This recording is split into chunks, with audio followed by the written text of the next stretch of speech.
Hi guys, welcome back to this channel. In this video, we are going to look at the topic methods of error detection. Now, let's look at the need to check for errors after data has been transmitted.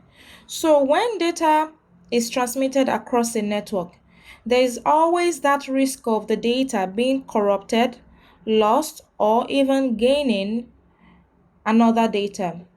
And this error can be caused by things like interference, also problems during packet switching, and then skewing of data.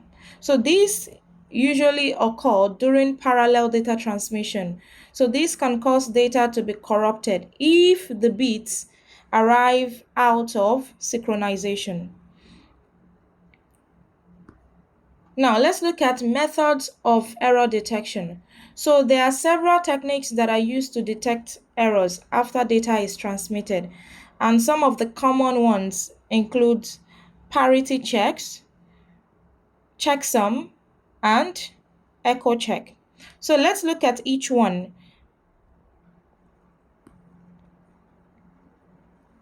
Okay, so the first one we're going to look at is parity check. So parity check is simply a method that checks if the data has changed or is corrupted during data transmission. And how does this work? So this method works by counting the number of 1 bits in a byte of data, depending on whether even or odd parity is used. So before the data is being sent, the parity will be determined. Okay, the parity will be agreed. Is it even parity or odd parity? So after a parity has been decided, then based on that parity, an extra 1 bit will be added as the parity bit to check if the data is corrupted or not. Now let's look at an example to better understand what we are explaining. So for example, this byte of data is to be sent. So if the byte is using even parity, then the parity bit needs to be set to 0. Now, the first thing we need to do is we need to count how many 1 bits. How many 1 bits do we have in the byte? So we have 1, 2, 3, 4. So we have 4 bits. Now, for parity check, we are using even parity. So because we are using even parity, it means that the number of 1 bits must be even number. And 4 is an even number. So because of that, we are just going to put 0. Likewise, if we are using odd parity, the number of 1 bits is 4. So we have to make sure that the number of 1 bit is odd. So to make the number of 1 bit odd, then we just add 1 bit here. So before data is being transferred, an agreement is made between the sender and the receiver regarding the type of parity that should be used. So parity checks are used as a type of transmission protocol. Now, limitations of parity check. So parity check are not perfect. If 2 bits of data changed when data is being transmitted, then it is impossible for us to locate the error using parity check. For example, looking at this data using even parity. Now, if this data arrives like this, and we count the number of 1, 2, 3, 4, 5, 6. So we have 6 1 bits, and this is even. So the system will assume that this data is correct, which is wrong. Remember, data can be deleted, the data can be modified, it can change. So another example is if 2 bits change. Okay, if 2 bits change here, and we have 1, 2, so we have 2 1 bits. So it is still even when we check. So Using parity check, it's not always possible to check for error. And because of that, we can use another way to solve this problem. So the other way we can use to solve this problem is by using what we call parity blocks. Now let's look at what parity blocks mean. So with parity blocks, we use a grid of bytes.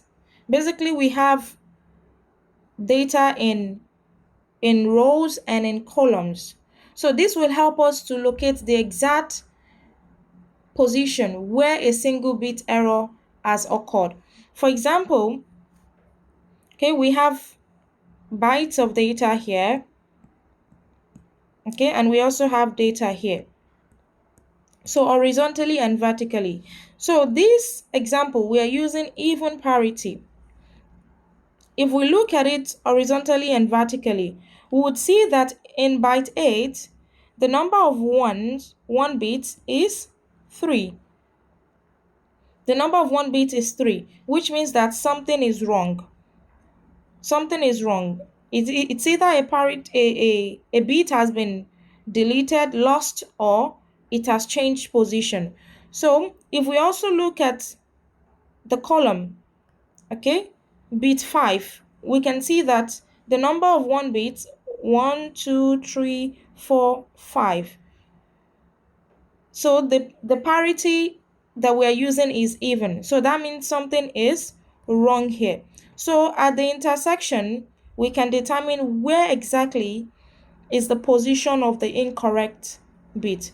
So at this position is the incorrect bit. So that is how parity blocks works. Next, we're going to look at checksum. So this method involves sending a calculated value along with the data. So there will be an additional value that is called checksum. This will be sent with the blocks of data that is to be sent. So let's break it down. Now, what is the checksum process? So when a block of data is to be transmitted, a checksum value, which is calculated from the block of data. For example, we have 0, 1, 0, 1, 0, 0, 0, 0. So let's assume this is the block of data. So a checksum value will be calculated from this block of data. And this calculation is done using an algorithm. So an algorithm can be add all data and then divided by 5, then the remainder is the checksum value. Okay, this is just an example. So that can be an algorithm that is used. So this checksum value is then transmitted with the block of data. Now, at the receiving end, okay, when the data gets to the receiver, the checksum value will be recalculated using the blocks of data based on the algorithm that has been agreed upon. So after the calculation has been done, then the system will compare the checksum value with the checksum value that is sent with the block of data. So if the values are the same, the checksum values are the same, then that means that no transmission error has occurred. But if the checksum value are not the same, then a request will be made to resend the block of data. So that is how checksum works.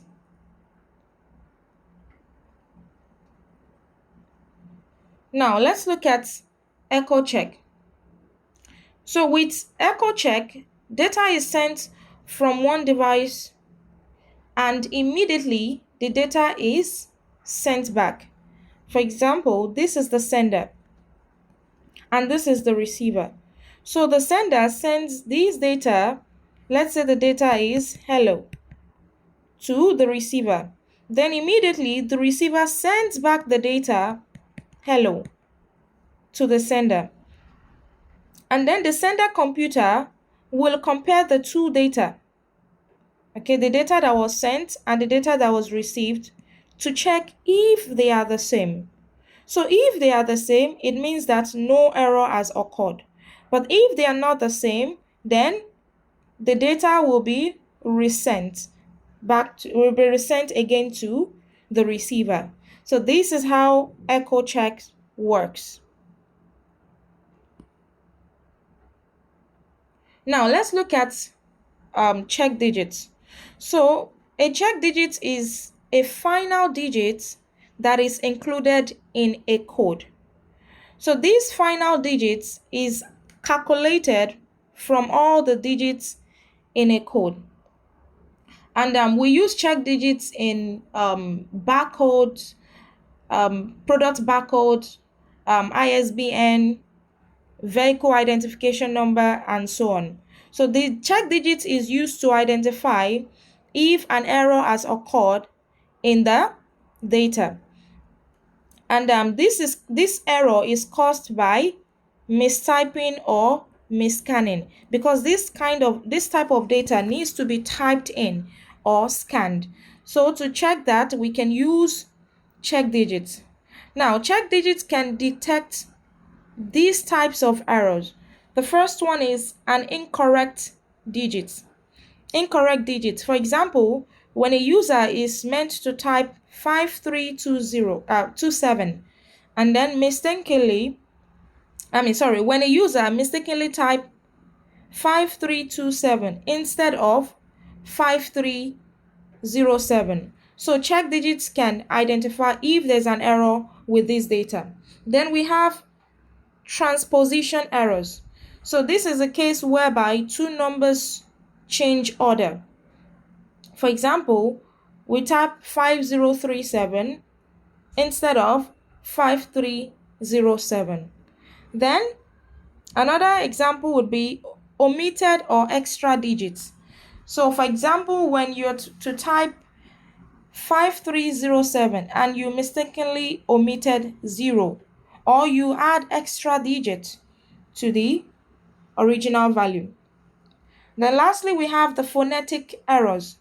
So in the case whereby we are to key in 13, we are to key in 30 and we mistakenly key in 13. So these are the four errors that check digits can detect.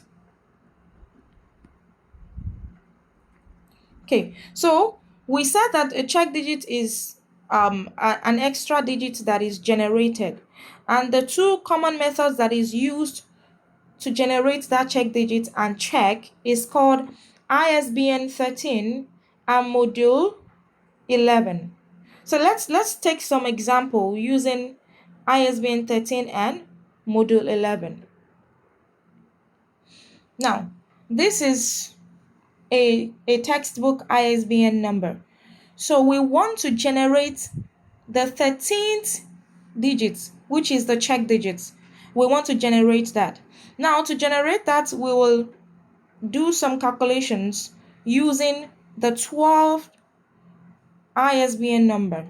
So what are the steps? The first step is to add all the odd number digits together. When we say all the odd number, we mean that all the number at the odd position.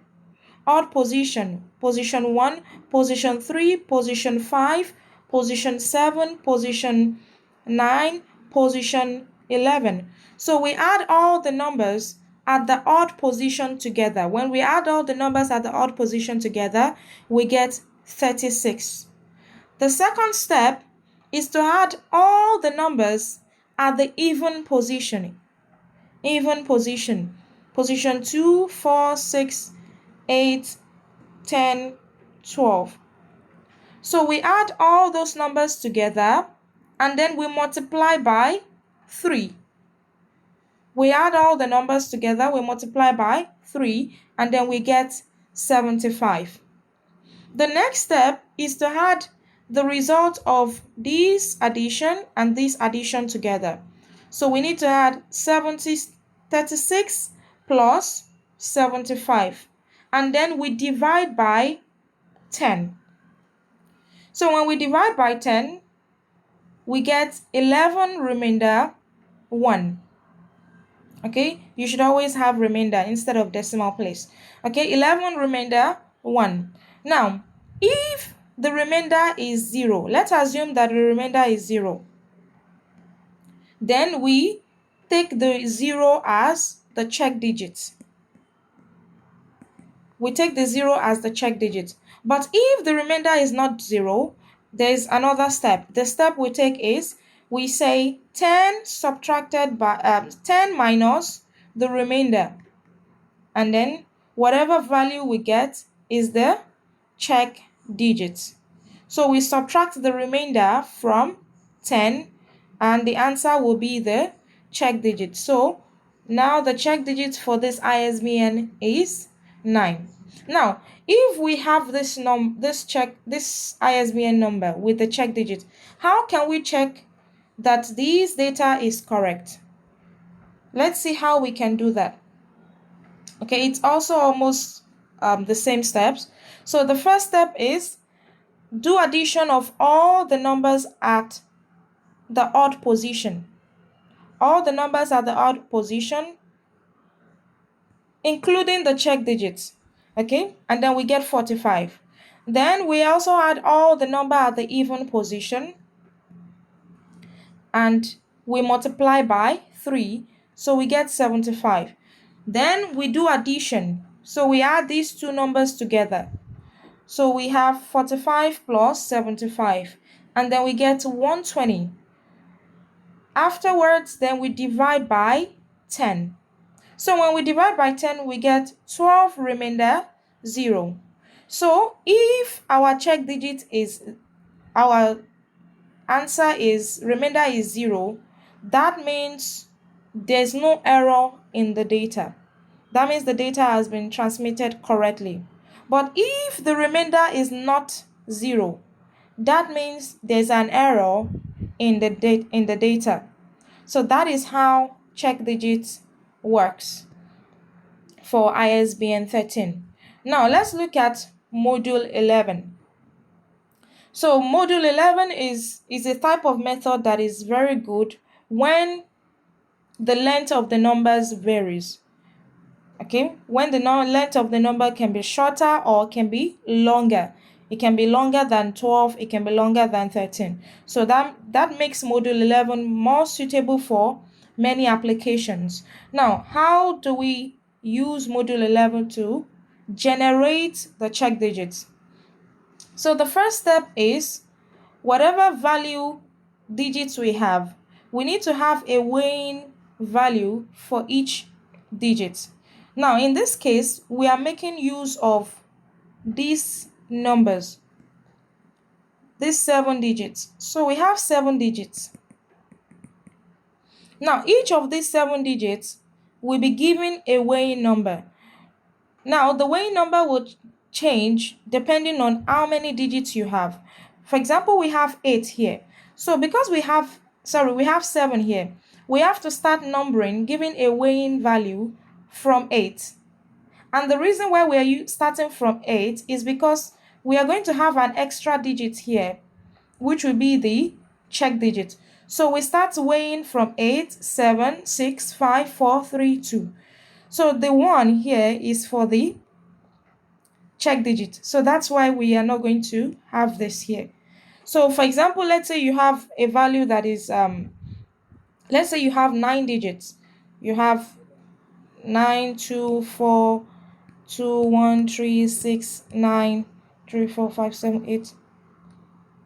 So we have 9 digits. So because we have 9 digits, so we need to start our weighing value from 10. So we start 10, 9, 8, 7, 6, 5, 4, 3, 2. So we keep the remaining one, we keep it for the check digits that will be generated. We are going to use this when we need to recheck if there is error in the data. So that's the first step. We give a weighing value and then we multiply the weighing value together with the corresponding digits. We multiply the weighing value together with the corresponding digits. We say 8 times 4, 7 times 1, 6 times 5, 5 times 6, 4 times 7, 3 times 1, 2 times 0. And whatever answer we get, we add them together. So our answer is 130. Then the next step is to divide that 130 by 11. So when we divide by 11, we got 11 remainder 9. Now, the remainder is then subtracted from 11. So we say 11 minus the remainder 9. So we have 2. So our check digit is 2. Now in the case whereby your remainder is 10, if your remainder is 10, then we just use the check digit x. Only in the case where your remainder is 10, we use the check digit x. Else, we subtract from 11, and whatsoever answer we get is the check digit. Now, how do we check if there's an error? Okay, so to check the same step, we assign a weighing value to each of the digits. Now, this is together with the check digit. So now we have 1 here. Okay, and then we do multiplication. So we multiply the weighing value with the each digit. And then our answer is 132. So when we get our answer, the next step is to divide by 11. So when we divide by 11, we got 11 remainder 0. So if our remainder is 0, that means the data is correct. There's no error in the data that has been transmitted. So that is how module 11 works. Now let's look at ARQ, automatic repeat request. So when data is for automatic repeat request, this is a third way that is used to check if there's an error in data transmission. It means that it is used in addition to other data transmission error methods. So how does this work? So after data has been sent, okay, ARQ uses what we call positive and negative acknowledgement and then timeout. So acknowledgement and timeout. It uses these two items to check if there's an error in a data. Now, how does this work? If an error is detected in a data, the receiver will send a negative acknowledgement to indicate that the data that is received is corrupted. But if there's no error detected, a positive acknowledgement will be sent. And if the receiver does not send any acknowledgement, then the sender will wait for a specific amount of time, a specific period of time, which is known as what we call timeout. So after waiting, let's say the waiting time is 3 seconds. After waiting for these 3 seconds and there's no acknowledgement, the system will automatically resend the data. And this process is repeated until all data has been received and acknowledged. So that is how automatic repeat request works. And that's all for this lesson. Thank you guys for watching. Please do not forget to like, share, and subscribe.